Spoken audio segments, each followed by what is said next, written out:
ছিল না বা আমাদের ইন্টারভিউ ছিল না, তারপরে আমরা সকাল থেকেই মোটামুটি সবাই এখানে ছিলাম, এখন পর্যন্ত আছি। এবং আমরা ইদানিং বেশ কিছু প্রোগ্রামে আমরা দেখেছি যে আমরা 6 ঘন্টা 7 ঘন্টা 8 ঘন্টা 10 ঘন্টা আমরা আমাদের কাজ এটা আমরা থাকবো, দেরি হচ্ছে, তারপরে গিয়ে আমরা নিউজটা পাচ্ছি। এটাকে আসলে কতটুকু? আপনার প্রশ্নের উত্তর আমি সরাসরি দিতে বলবো যে আজকে তো আমাদের 2 দিনের প্রোগ্রাম, আজকে ডে 1 ছিল। আজকের এই প্রেস কনফারেন্সটাও আসলে কোনো নির্ধারিত ছিল না। তো আমাদের প্ল্যান ছিল যেটা আপনাদেরকে আমন্ত্রণ জানাতে হবে ডে 2-তে আর কি, যেখানে যখন প্রোগ্রামটা শেষ করবো, যখন তো হাফ ডান প্রোগ্রাম এটা। সো আপনাদেরকে পুরোপুরি আপডেট দেওয়ার আমাদের যে প্ল্যানটা ছিল সেটা পুরো প্রোগ্রামটা শেষ করে তারপরে আপনাদেরকে জানার কথা ছিল। একটা জিনিস যেটা দেখা যায় যে জেলা বিভাগীয় পর্যায়ে কথা বিভিন্ন জায়গায় দেখা যাচ্ছে যে বিভিন্ন জেলায় বা উপজেলায় একটা দুইটা মাঠ যেখানে ফুটবল ক্রিকেট একসাথে খেলা হয়। অনেক সময় দেখা যায় যে ফুটবলের কারণে ক্রিকেট খেলা যাচ্ছে না, আবার ক্রিকেটের কারণে আবার ফুটবল খেলা যাচ্ছে না, তো সবকিছু মিলে এই সমস্ত জিনিস ফাইন্ড আউট আজকে আপনারা করতে পেরেছেন কিনা। এবং বাংলাদেশে আমার অ্যাজ পার আই নো বা যতটুকু বুঝছি যে বাংলাদেশে এই প্রবলেমটা অনেক বেশি বিভাগ এবং জেলা পর্যায়ে। সো এটার জন্য আসলে আপনাদের স্পেসিফিক কোনো উদ্যোগ থাকে? থ্যাংক ইউ ভাইয়া। আজকে ইনফ্যাক্ট আমরা যখন শুনতে চাচ্ছিলাম আমাদের প্রতিনিধি যারা এসছে, ম্যাক্সিমাম প্রবলেমই হচ্ছে এটা মাঠ নিয়ে সমস্যা। দেখেন ক্রিকেটের মাঠটা খুব স্পেশালাইজড মাঠ, উইকেট করতে হয়, স্মুথ আউটফিল্ড রাখতে হয়, প্র্যাকটিস ফেসিলিটিস রাখতে হয়। সেখানে যখন আরেকটা স্পোর্টস খেলা হয় তখন ওই স্পোর্টসের সাথে এই স্পোর্টসের মাঠের ক্রিকেটের সাথে কোনো মিলই থাকে না। আমার খুব আজকে একটা উদাহরণ দিয়েছি আপনাদের জ্ঞাতার্থে বলছি। 1999 সালে 98-99 সালে এখানে অনেকে আছেন, আমাদের আইসিসি ইন্সপেকশন করতে এসেছিল আমাদের মাঠ, আমাদের অবস্থান। আমাদের মাঠ ছিল না তখন, আমরা তাদের সেইখানে আরেকটা খেলা তখন হচ্ছিল জাতীয় স্টেডিয়ামে। কিন্তু তখন আমরা আপনাদের কাছে প্রেস ক্লাবে গিয়ে আমরা প্রতিবাদ করেছিলাম যে আমাদের খেলার মাঠ নেই, টেস্ট স্ট্যাটাস পাবো কিনা তারা দেখতে এসছে একটা টিম। সো এই প্রবলেমটা আমাদের অনেক দিন ধরে ছিল এবং আছে। তো আজকে যখন শুনছিলাম আমাদের বিভিন্ন বিভাগ থেকে, জেলা থেকে একই প্রবলেম, এটার একটা আমাদের যারা কর্তৃপক্ষ আছে আমরা চেষ্টা করব যে ক্যালেন্ডারটা ঠিক করতে। একটা হলো ক্যালেন্ডার, আর আমরা একটু আগ বাড়িয়ে বলতে চাই আমরা নিজস্ব কিছু মাঠ কেনার থেকে বড় কথা যে খোলা মাঠ আমাদের দরকার হচ্ছে। এটাই ওইখানে এক্স্যাক্টলি এই কথাটাই বলেছি যে আমাদের দরকার একটা ভালো উইকেট, যেখানে উইকেটে বাউন্স ভালো থাকবে, ইভেন্ট থাকবে, একটা ভালো আউটফিল্ড যেখানে একটা বাচ্চা ছেলে বা একটা মেয়ে সেখানে আরামসে ফিল্ডিং করতে পারবে, ইভেন্ট বল আসবে এবং সেটা আমাদের 12 মাস খেলার মতো কর্তৃত্ব থাকবে। সো ওইটা আমরা চিন্তা করছি যে আরেকটা স্পোর্টসের সাথে ফাইট না করে ডেজিগনেটেড শুধুমাত্র ক্রিকেটের জন্য আমরা ক্রিকেট মাঠ চাচ্ছি। আরেকটা ব্যাপার হচ্ছে যে একসময় আমরা যখন ক্রিকেট খেলতাম তখন ছিল অক্টোবরের শেষ থেকে মার্চে খেলা শেষ, এখন অলমোস্ট 12 মাস খেলা হচ্ছে। সো এই জন্য আমাদের মাঠের যে সমস্যাটা আরও প্রকট, আরও বড় হয়ে দাঁড়িয়েছে। তো আমরা কর্তৃপক্ষের সাথে কথা বলবো, আজকে জানতে পারলাম যেহেতু, কেননা ম্যাক্সিমাম জেলাতে খেলাই হতো না এবং তাদের ফ্রাস্ট্রেশন আজকে দেখে খারাপ লেগেছে যে, এবং তারা বলছিল যে এই কথাগুলো আমরা বলতে পারিনি কখনো, অ্যাটলিস্ট একটা ছাদের নিচে সবাই সমস্যাগুলো বলেছে আজকে এবং এইগুলো আমরা নোট করেছি। আর আমাদের প্রধান কাজ হবে যে এই গ্যাপগুলো এখন ক্লোজ করা। হয়তো কালকেই সম্ভব হবে না, বাট স্লোলি এটাই আমাদের, এই জন্যই আমরা ক্রিকেট বোর্ডে এসেছি, to solve all this or close all this gaps. Valid question, কেননা এটা আমাদের ম্যাক্সিমাম জেলা থেকে এই সমস্যাটা এসছে যে মাঠের সমস্যা। আমাদের যে মানে এজ গ্রুপ ক্রিকেট থেকে সিনিয়র ক্রিকেট সব জায়গায় ব্যাহত হচ্ছে। তার এর একটা প্রতিকার আমরা করার চিন্তা করছি, সেটা আইদার আমরা কথা বলে, আইদার আমাদের নিজেদের কিছু মাঠের ব্যবস্থা করে। দারুণ উদ্যোগ আপনার, বলা যায় এর আগে ক্রিকেটারদের সাথেও বসেছিলেন এই সোনারগাঁ হোটেলে। আজকে যারা যেখান থেকে ক্রিকেটার উঠে আসে, মফস্বল বা জেলা বিভাগে সব জায়গা থেকে উঠেছেন, ক্রিকেটের উন্নয়নে তো বাংলাদেশ ক্রিকেট কনফারেন্স, যেই জায়গাটাতে গত 2-4 দিন ধরে সবচেয়ে বেশি আলোচনা যে ইস্যুটা হচ্ছে নারী ক্রিকেট বা নারী ক্রিকেটারদের। শেষ করে আসি, এটা শেষ করে তারপরে এইটা জাস্ট খালি এটা রিলেটেড কারো থাকলে শেষ করে আমরা এই পয়েন্টে চলে আসতেছি। জেলা বিভাগ শেষ করে বিভাগীয় কি ওখান থেকে সব সিলেকশন হবে? জি, আপনি যদি মানে আমরা হিস্ট্রি দেখি আমাদের কিন্তু ওখানে সিলেকশন যদি পারফেক্ট হবে এটা কে মনিটর করবে? বিকজ বিভাগে যার যখন সিলেকশন হয় তখন কিন্তু ভাই এর আগে আমরা শুনছি বিভাগ থেকে আসছে, মানে রেকমেন্ডেশন আসছে ওই প্লেয়ার রাখতে হবে, এই প্লেয়ার রাখতে হবে। তো এই মনিটর মানে এটা ডিসেন্ট্রালাইজেশনের প্রথম পদক্ষেপ বলা যেতে পারে যে সকল বিভাগ থেকে নিজস্ব সিলেকশন পলিসি মানে সিলেক্ট করবে, কিন্তু তারা যে সঠিক সিলেক্ট করছেন মানে সেখানে যে কোনো কিছু করছে না, এইটা মনিটর মানে এটাকে মনিটর করবে। হ্যাঁ, এটা একটা I think it's a very valid question, কেননা এখন যে সিলেকশনটা হচ্ছে একজন প্রফেশনাল জাতীয় সিলেক্টররা করছে কাজটা, তাদের কাজে স্বচ্ছতা আছে এবং এটাও ঠিক তারাও মানুষ, রক্ত মাংসের মানুষ। তারা হয়তো জানে না যে পঞ্চগড়ে একটা বাঁহাতি লেগ স্পিনার বা চায়নাম্যান উঠে এসেছে বা বরিশালে একটা ভালো ব্যাটার উঠে এসেছে। তো এই জন্য আমরা যে প্রক্রিয়াটা করছি, যে স্টেপ 1 হচ্ছে আজকে একটা কনফারেন্স করে জানতে পারলাম। স্টেপ 2টাই হবে আমাদের ছোট ছোট বিসিবি অফিস তৈরি করা। সেখানে আমরা যোগ্য লোক, head of Chittagong cricket, head of Rangpur cricket, ওই যে লোকটা নিব সেই লোকটার উপরে নির্ভর করবে সে কি টার্মস অফ রেফারেন্স তৈরি করে, সিলেক্টর কাদেরকে নিচ্ছে, কি প্রক্রিয়ায় সিলেক্ট করবে, এই প্রক্রিয়াগুলো আমরা এর মধ্যে ঠিক করে ফেলবো। তবে যদি এইখানে কোনো ফাঁক থাকে, মানে ফাঁক তো বলছি যে এই কাজে যদি ব্যত্যয় ঘটে তাহলে কিন্তু এই সমস্ত প্রক্রিয়াটাই নষ্ট হয়ে যাবে। কেননা এখন প্রফেশনাল সিলেক্টররা হয়তো সিলেক্ট করছে একটা ফর্মুলা অনুযায়ী যে 5টা ব্যাটসম্যান, একটা উইকেট কিপার, 3টা ফাস্ট বোলার, বাট তখন কিন্তু সিলেকশনটা দেখতে হবে যে তারা কতটুকু স্বচ্ছভাবে করতে পারছে। তবে এই কাজটা খুবই চ্যালেঞ্জিং। তবে ওইখানে যোগ্য লোকটা নিয়োগ দেওয়া দুটো প্রক্রিয়া, একটা হচ্ছে হেড অফ ক্রিকেট যিনি হবেন তিনি, এবং তাকে প্রপার পলিসি এবং ফর্ম দিয়ে সাহায্য করা। যে সিলেক্ট করবেন, যে দলটাকে সিলেক্ট করবেন, এটা কি মানে আপনাদের হেড অফ স্কিল একটু জানাতে হবে যে কেন এই দলটা এবার সিলেক্ট করলাম, থাকবে অ্যাকাউন্টেবিলিটি কার কাছে? অ্যাকাউন্টেবিলিটি থাকবে অবশ্যই ঢাকায়, মানে মিরপুরের কাছে অ্যাকাউন্টেবিলিটি থাকবে না। অ্যাকাউন্টেবিলিটি থাকবে head of cricket Rajshahi, Chittagong যেখানে থাকে তারা। আমরা ঢাকা থেকে খেলা আয়োজন করব। আমি নিজেই ঢাকা বিভাগের একজন প্রতিনিধি, তো আমিও চেষ্টা করব ঢাকা বিভাগের নিজস্ব তাদের সিলেকশন টিম থাকবে বিভিন্ন এজ গ্রুপে। এতে হবে কি, আমরা সবসময় বলি যে ক্রিকেট বোর্ড কিন্তু শুধুমাত্র ক্রিকেট খেলায় না, এখানে আমরা এমপ্লয়মেন্ট ক্রিয়েট করব, আমরা বিভিন্ন স্টেজে লোক কাজ করবে, নতুন নতুন সিলেক্টর আসবে, এজ গ্রুপে আসবে, ছেলেদের ক্রিকেট, মেয়েদের ক্রিকেটটা ছড়িয়ে দেওয়ার মানে স্টেপ আজকে 1 হলো, তারপরে স্টেপ 2, স্টেপ 3 আমরা এগিয়ে যাব। তবে সিলেকশনটা যেন রাইট সিলেকশন হয়। কেন আজকে এই কথাটাও এসছে যে কেননা একটা প্রশ্ন থেকে যাচ্ছে যে যিনি জেলার কোচ তার আবার নিজস্ব একাডেমিও আছে, তো তখন তো কনফ্লিক্ট অফ ইন্টারেস্ট চলে আসবে। তো সেটা কিভাবে রোধ করা যায় সেই জন্য আমরা একটা পদক্ষেপ নিচ্ছি। সেটা হচ্ছে যে জেলা কোচ যারা আছে বা বিভাগীয় কোচ যারা আছে তাদেরকে একাডেমি চালাবে বা কোচিং করবে। এবং এটাও সত্য যে এই মুহূর্তে যে জেলা কোচদের বেতন, এই বেতনের মাধ্যমে নিয়ে তো মানে শুধুমাত্র ক্রিকেটে পুরোপুরি দেওয়া যাবে না। সো আমরা চেষ্টা করছি কোচদের বেতন কাঠামোটাও নিয়ে আলোচনা করছি, যাতে বাড়িয়ে শুধুমাত্র তারা ফোকাস করতে পারে জেলা এবং বিভাগীয় ক্রিকেটে। ন্যাশনাল টিমে যারা সার্ভিস দিচ্ছে গত 8-10 বছর ধরে, যারা স্টার সাতক্ষীরা থেকে উঠে এসেছে, দিনাজপুর থেকে উঠে এসেছে বা উত্তরবঙ্গ পঞ্চগড় থেকে উঠেছে, দেখা যায় ওরা যখন গ্রামে যায়, ওদের বাড়িতে যায়, তখন প্র্যাকটিস করার ফ্যাসিলিটিস নাই, ইনডোর নেই, পিচ নেই, ভালো মাঠ নেই, 5-7 দিনে দেখা গেলো ওই বসেই কাটাতে হচ্ছে। মানে এইটা আসলে 1000-1200-1400 কোটি টাকা আছে আমাদের, কিন্তু জায়গা মতো কাজে লাগাতে পারিনি। এটা মানে কিভাবে ব্যর্থতা দেখেন আসলে? এটা অবশ্যই আমরা 30 মের পেছনে বা 6 অক্টোবরের পেছনে যেতে চাই না, আমরা সামনে তাকাচ্ছি। এখন আমাদের যে প্রধান কাজ হবে, ক্রিকেট কনফারেন্স 25 বছর ধরে, 50 বছর ধরে ক্রিকেট খেলি আমরা, 25 বছর ধরে টেস্ট খেলি, আমরা একটা ক্রিকেট কনফারেন্স করতে পারিনি কেন? এটা তো আমাদের উচিত ছিল করা, তো অ্যাটলিস্ট শুরু তো করলাম। আর প্র্যাকটিস ফ্যাসিলিটি, এই যে স্পোর্টস সায়েন্স বলে যে 36 ঘন্টা যদি কেউ কোনো ট্রেনিং না করে, তার মাসেল যে ফিটনেস আছে, তার মেন্টাল ফিটনেস না, মাসেল ফিটনেস স্লোলি ডিক্লাইন করতে থাকে। তো একটা ছেলে যদি 1 মাসের জন্য ছুটিতে যায়, অটোমেটিক্যালি তার ফিটনেস, ওইখানে যদি এনাফ জিম ফেসিলিটি বা ট্রেনিং ফেসিলিটি না থাকে তাহলে তো অটোমেটিক্যালি ডিক্লাইন করবে। সো ওই ডিসেন্ট্রালাইজেশনের অন্যতম একটা বড় উদ্যোগ হচ্ছে সেখানে আমরা কিছু ফেসিলিটি তৈরি করব, যাতে হাই পারফর্মিং প্লেয়াররা সেখানে গিয়ে প্র্যাকটিস করতে পারে।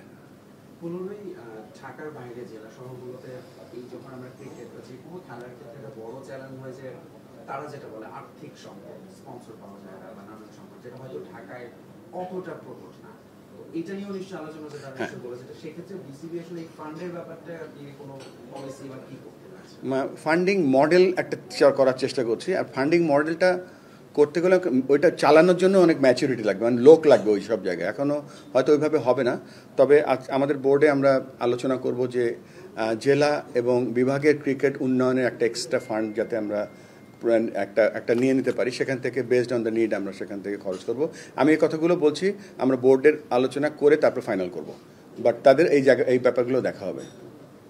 একটা প্রশ্ন করি, উইমেন ক্রিকেট নিয়ে যেহেতু আজকে এজেন্ডা ছিল একটা উইমেন্স ক্রিকেট ডেভেলপমেন্ট, এবং এইটা আসলে ঢাকার বাইরে গেলে অবস্থাটা বেশি বোঝা যায়। ঢাকাতে আমরা নানা রকম চ্যালেঞ্জ ফেস করি মেয়েদের, ঢাকার বাইরে মেয়েদের ন্যূনতম সুযোগ সুবিধা নেই, যেটা আমি আমার জেলার কথা বলতে পারি, বগুড়া আরো দু একটা জেলার রিপোর্টিংয়ের জন্য গিয়ে দেখেছি। তাদের সামাজিক, অর্থনৈতিক, কখনো ধর্মীয় এবং এরপর প্রশাসনিক, কাঠামোগত নানান চ্যালেঞ্জ পার করে আসতে হয়। সম্প্রতি আপনি জানেন এখন একটা তোলপাড় চলছে মেয়েদের একটা ক্রিকেট থেকে একটা অভিযোগ নিয়ে, যেটা নিয়ে বিসিবিকে ইন্টারভিউ কমিটিও করেছে, তদন্ত করছে। তো এইটা আসলে সরি আমি কিভাবে প্রভাব আচ্ছা না এটা আপনাদের যদি এটা শেষ হয়ে থাকে তাহলে আমরা ওই ইস্যুতে চলে না, বাট একটা পার্ট এখানে খুব ভালো কোশ্চেন করেছে ভাইয়া, যে তেতুমির, যে আমাদের ফেসিলিটি। আমার কথা হচ্ছে যে কেন এখন আমরা বলছি যে, দেখেন মারুফা যখন বল করছিল ইংল্যান্ডের সাথে, তখন কমেন্টেটররা বলছিল যে এত সুন্দর ইনসুইং দেখেনি অনেকের। যেই লেভেলের টিম খেলা আমাদের খেলেছে ওয়ার্ল্ড কাপে, আমার কাছে মনে হচ্ছে যে আমাদের ভাগ্য ভালো হলে আমরা সেমিফাইনাল খেলতে পারতাম, আমরা বেশ কয়েকটা ম্যাচ জিততেও পারতাম। আপনি যদি পেছনের দিকে তাকান তাহলে দেখবেন যে আমরা কি দিয়েছি, ন্যাশনাল টিমের ট্রেনিং দেই, আর কিছু করি না কিন্তু। সো ওই যে ডিসেন্ট্রালাইজেশন, ক্রিকেট ডিসেন্ট্রালাইজ করার মূল কারণই হচ্ছে সকলকে সমান সুযোগ সুবিধা করে দেওয়া। যে জেলায় খেলুক, বিভাগে খেলুক, ছেলে হোক মেয়ে হোক, তার যেন সুযোগ সুবিধা পুরোটাই থাকে, সো দ্যাট তার মেধাটাকে আরও প্রস্ফুটিত করতে পারে। সো এইটা ওয়ান অফ দ্য রিজন ছিল যে কেন সবাই, মানে লিগ হয়তো লিগটা হচ্ছে ওই জেলার একটা এন্ড প্রোডাক্ট, কিন্তু তার আগে কি আছে, কিছুই নেই, মানে বলতেও লজ্জা লাগছে, কিছুই নেই। তো যেহেতু নেই, শুরু করলাম আজকে থেকে আমরা। ইনশাল্লাহ আমাদেরকে কিছুদিন সময় দেন, আপনাদের এই প্রশ্নগুলো হয়তো আমরা ফেস করবো না। জানার ইস্যুটা যখন শুনতে পারলেন, দেখলেন, মানে আপনার ইনস্ট্যান্ট রিঅ্যাকশনটা কি ছিল? কোনটা? আপনি কি আসলে অনেক বেশি অবাক হয়েছেন, জীবনে সেরা অবাক হয়েছেন কোনটা? জানার ইস্যুটা যখন জানতে পারলেন? আচ্ছা, আপনারা জানেন যে প্রায় গত 72 ঘন্টা আগে আমরা সবাই সামাজিক মাধ্যমে একটি ভিডিও ইন্টারভিউ দেখি এবং সেটি আমাদের সকলকেই আলোড়িত করে। শুধু তাই নয়, আমাদের সকলের মনে ভূকম্পন সৃষ্টি করে। সেখান থেকে জিনিসগুলো দেখার পরে আমরা ইমিডিয়েটলি ক্রিকেট বোর্ড থেকে আমরা একটি 3 সদস্যের ইনকোয়ারি কমিটি গঠন করে দিয়েছি, যার নামও আপনারা গতকালকে পেয়ে গিয়েছেন। আমাদের একজন অ্যাপিলেট ডিভিশনের রিটায়ার্ড জাস্টিসের নেতৃত্বে কমিটিটি গঠন করা হয়। কমিটি কমপ্লিটলি ইন্ডিপেন্ডেন্টলি কাজ করবেন এবং বলা হয়েছে যেভাবে প্রিভিয়াসলি যে নেক্সট 15 ওয়ার্কিং ডেজের মধ্যে ওনারা ওনাদের রিপোর্ট এবং রিকমেন্ডেশন সাবমিট করবে। ওইটার একটি কপিও তারা বিসিবিতে সাবমিট করবেন এবং এনএসসিতেও একটি কপি জমা দিবেন। তো ওইটা পাওয়ার পরে তারপরে আমাদের হচ্ছে ফার্দার প্রসিডিউরগুলো আমরা শুরু করা হবে, কিভাবে কি অ্যাকশনে যাওয়া হবে কমিটির রিপোর্টের ভিত্তিতে। এবং আপনারা জানেন যে কমিটির ওনারা যারা আছেন, যে মেম্বারগুলো, ওনারা যথেষ্ট অভিজ্ঞ এবং ইনশাল্লাহ ওনারা প্রপারলি উইথ ডিউ ডিলিজেন্স জাজ করবেন। এবং ওনাদের কিন্তু স্কোপ অফ ওয়ার্ক শুধুমাত্র এই যেটি আমরা দেখেছি বা জাহানার আলমের যেই ইনসিডেন্টটা ছিল বা উনি যেটা কমপ্লেইন রেজ করেছেন, শুধু সেটা না, এর বাইরেও যদি এর ধরনের কোনো কিছু ঘটে যায় সেগুলো ওনারা ফাইন্ড আউট করবেন এবং এগুলোর রেকমেন্ডেশনস দিবেন এবং ফার্দার স্টেপ আমরা তখন ডিসাইড করব। আর রিগার্ডিং আসতেছি, শেষ করতে দেন, আমাকে শেষ করতে দেন, তারপরে আপনি কোয়েশ্চেন করেন। আচ্ছা, নেক্সট কোয়েশ্চেন হচ্ছে রিগার্ডিং যে কোনো ধরনের হ্যারাসমেন্ট, সেটা আপনার হচ্ছে ভার্বাল, ফিজিক্যাল, সাইকোলজিক্যাল বলেন, সাইবার হ্যারাসমেন্ট বলেন, এগুলো সব কিছুর ক্ষেত্রে আমাদের বোর্ডের জিরো টলারেন্স। এ ব্যাপারে আমরা কোনো কিছু টলারেট করব না এবং স্ট্রিক্ট অ্যাকশন গ্রহণ করা হবে। আর আরেকটা জিনিস হচ্ছে, এই ঘটনাটাই আমরা শুনেছি যে 2021-22-এর সময়, সেই সময় আমরা ছিলাম না, আমরা জানিও না, কিন্তু আজকে আমরা আছি, তাই বলে আমরা দায় এড়াতে পারবো না। সো আমরা আমাদের উইথ ফুল এফোর্ট আমরা এটাকে প্রায়োরিটি দিয়ে দেখছি। এটা আমাদের প্রেস ব্রিফিং, আমাদের মিডিয়া রিলিজেও বলা হয়েছে, এখন কমিটির মতো কাজ করবে। সো ইনশাল্লাহ আশা করি আমরা ধৈর্য ধারণ করব এবং কমিটি যাতে প্রপারলি কাজ করতে পারে আপনারাও সহযোগিতা করবেন, কারণ আপনারাও একটা হচ্ছে ভয়েস প্লাস হচ্ছে থার্ড আই। আপনাদের মাধ্যমে অনেক কিছু মানুষ জানবে, জিনিসগুলো সামনে চলে আসবে। আর ওএসডির ব্যাপারে যেগুলো হচ্ছে, এগুলো অন প্রসেস, সেটা তো করা হবে। সেটা হচ্ছে অন প্রসেস, এটা হচ্ছে যদি মনে হয় হবে অ্যাপ্লিকেবল আর কি হবে ভেরি সুন। আমরা চাই কি একটা ভালো, মানে দেখেন আমরা ছোটোবেলায় ক্রিকেট খেলেছি, তো আপনারাও টুকটাক খেলেছেন বা আপনার কর্মক্ষেত্র আছে, সেই কর্মক্ষেত্র বা আমাদের কর্মক্ষেত্র হচ্ছে মাঠ। তা আমাদের দায়িত্ব, আমরা কিন্তু সবসময় আমি বলি যে এটা এনজয় করার জায়গা না, এটা একটা দায়িত্ব বা এটা একটা ন্যাশনাল সার্ভিস। তো আমাদের যে দায়িত্বটা আছে সেই দায়িত্বটা আমরা, একটা ছেলে বা একটা মেয়ে ক্রিকেট খেলতে আসবে, তাকে খেলার জন্য যত ধরনের মাঠের ভেতরে মাঠের বাইরে যত ধরনের সুযোগ সুবিধা দেওয়ার দরকার আমরা শুধু দেব না, আমাদের সর্বস্ব দিয়ে দেব। কেননা আমরা চাই না আমাদের এখানে ক্রিকেট খেলতে এসে কেউ অবহেলিত হোক বা কেউ কোনো কিছুর শিকার হোক। আর আমি আরেকটু ফিরে যাই আমাদের আগের কনভারসেশনে। আজকে আমরা যেই প্রবলেমগুলো শুনছিলাম, প্রত্যেকটা জেলা এবং বিভাগকে, প্রত্যেকটা কাউন্সিলরকে এবং জেলাকে আমরা দুটো কোশ্চেন পাঠিয়েছিলাম। একটা হচ্ছে যে আপনাদের এখন দুটো স্ট্রেংথ কী কী আছে বলেন, আর আপনাদের ইমপ্রুভমেন্টস এরিয়া কী কী দুটো আছে বলেন। তো আমার বাঁ পাশে বসে আছে এক ভদ্রলোক, 99% প্রশ্ন তার কাছে গিয়েছে যে ফ্যাসিলিটি, মানে ফ্যাসিলিটির আমরা খুব করুণ অবস্থায় আছি। আমরা একটা টেস্ট ক্রিকেট খেলি, আমরা বাইল্যাটারাল খেলি, আইসিসি বড় বড় ইভেন্ট খেলি, কিন্তু আমাদের ফ্যাসিলিটির অবশ্য খুব করুণ। সো আমরা সানিয়ান এখানে আছে, বেশ কিছু আমাদের ফাস্ট ট্র্যাক প্রোগ্রাম বা আমাদের বলা যায় যে আমরা খুব তাড়াতাড়ি কিছু কাজ করছি, কিছু ইনডোর করছি। সো সানিয়ান যদি ইচ্ছা করে কিছু আপডেট দিতে পারো এখন, একদম ইমিডিয়েট কিছু যেগুলো করেছি আমরা। আসসালামু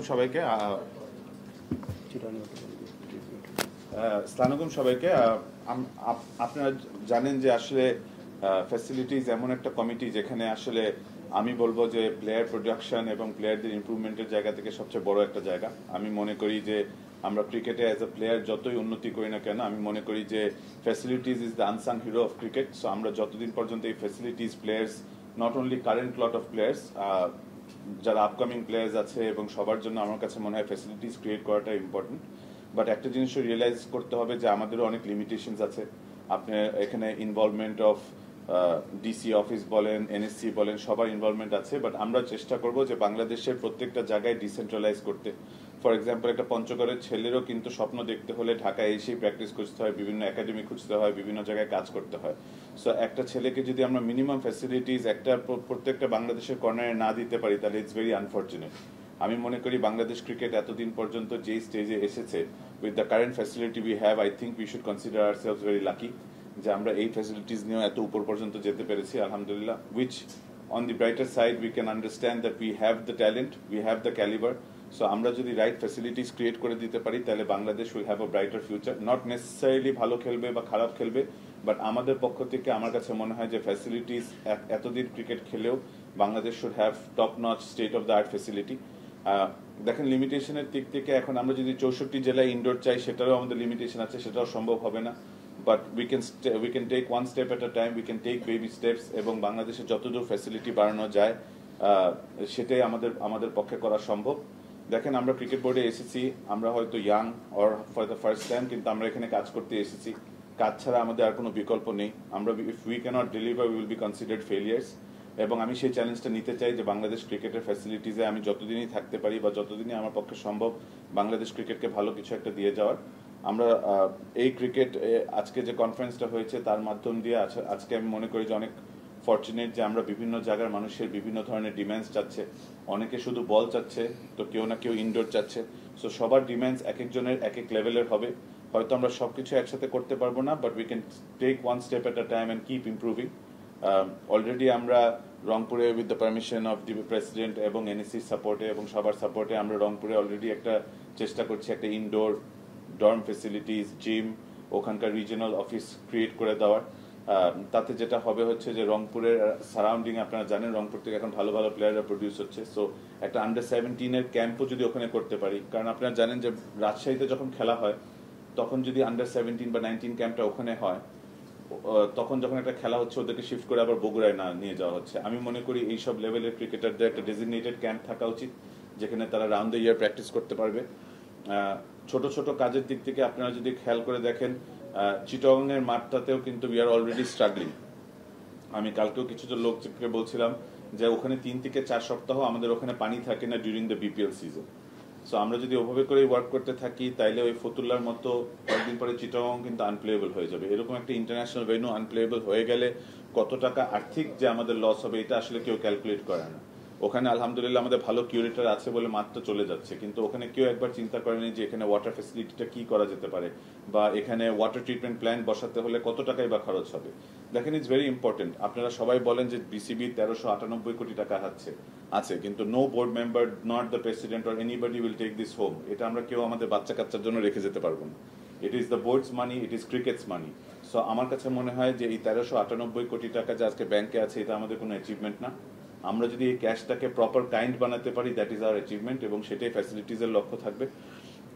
আপনারা হয়তো প্রায় দেখবেন যে অনেক কিছু হচ্ছে, আমি বুলবুল ভাইকে অনেক ডিস্টার্ব করি যে আমাকে এটা করে দেওয়া লাগবে, ওটা করে দেওয়া লাগবে, কিন্তু at the end of the day আমার যদি সারাদিনও ওনার কাছে বসে থাকা লাগে, তারপরেও আমি চেষ্টা করব বাংলাদেশের ফ্যাসিলিটিস যতটুকু বাড়িয়ে নিয়ে যাওয়ার ততটুকু আমার চেষ্টা থাকবে।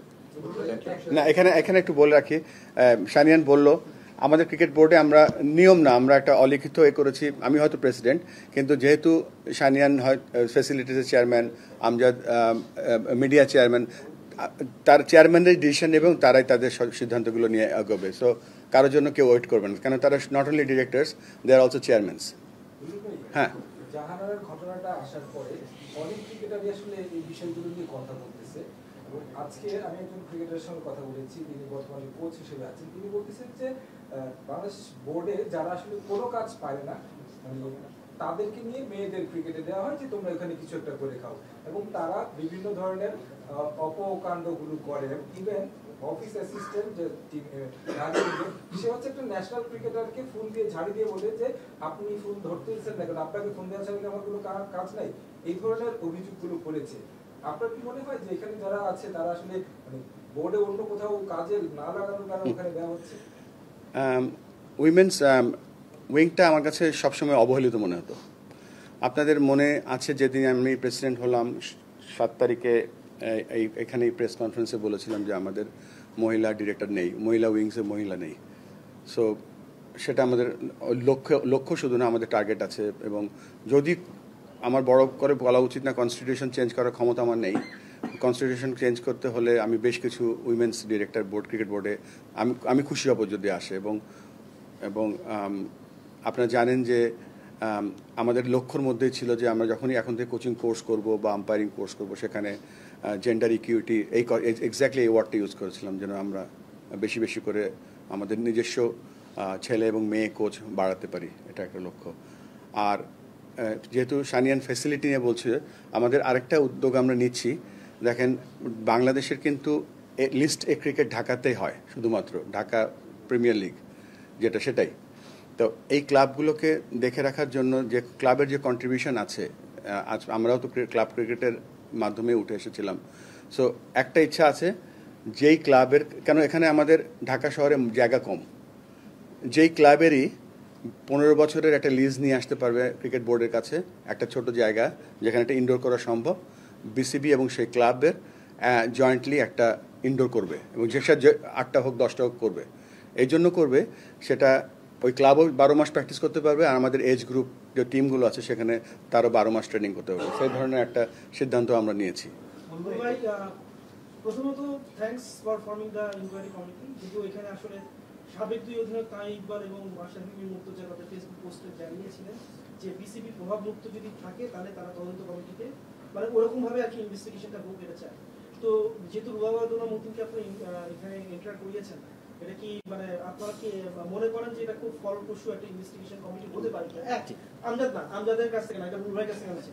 আর দ্বিতীয়ত হচ্ছে এই যে সিচুয়েশনটা, মানে বিং এ বোর্ড প্রেসিডেন্ট কতটুকু আপনাকে হন্ট করেছে, এইটা একটু যদি বলেন। কারণ আমরা এই কোশ্চেনটা অনেকক্ষণ ধরে করার চেষ্টা করছি, যেহেতু আজকে আরেকটা বিশাল ঘটনা আপনারা করিয়েছেন, মানে কনফারেন্স তারপরে ইয়ে হয়েছে, এই কারণে একটু সাবসাইড হয়ে যাচ্ছে। I need to ask the question straight. না, রুবাবা উনি তো আমাদের ডিরেক্টর, এবং উনি একমাত্র ফিমেল ডিরেক্টর আমাদের। তো আমরা মনে করেছি যে ইনফ্যাক্ট এই কমিটিটা করার পেছনে আমাদের কারণ শুধু না, আমাদের যে উইশটা ছিল সেটা হচ্ছে একটা ইন্ডিপেন্ডেন্ট, তো একজন বোর্ডের কেউ থাকা উচিত যিনি বোর্ডের ইনফরমেশনগুলো দিতে পারবে, এই একটা কারণে। আর পরিবেশটা যেহেতু 21-22-এর ঘটনা ছিল এবং আমরা যতদূর জানি 21-22-এ এটা শেষ হয়ে গিয়েছিল, আর ক্রিকেট বোর্ডে এখনও কেউ, মানে আমরা খবরগুলো পাচ্ছি কিছু জায়গা থেকে, ক্রিকেট বোর্ডে কোনো লিখিত কোনো বা ভার্বালি কোনো কমপ্লেন এখনও আসেনি, তারপরেও আমরা ব্যাপারগুলো দেখছি। ভাই, একটা বিষয় একটু যোগ করতে চাই, যে আপনি যেটা বলছেন যে আসলে বোর্ড ডিরেক্টর হিসেবে এখানে দিয়েছেন, একজন বোর্ড ডিরেক্টরের এগেনস্টেও কিন্তু এই ধরনের একটা কমপ্লেন আমরা দেখেছি। না মানে মানে আমি বলতে চাচ্ছি যে অনেক কিছুই তো দেখছি, বাট আমাদের যে যদি কেউ কোনো কমপ্লেন করে সেটা বোর্ডে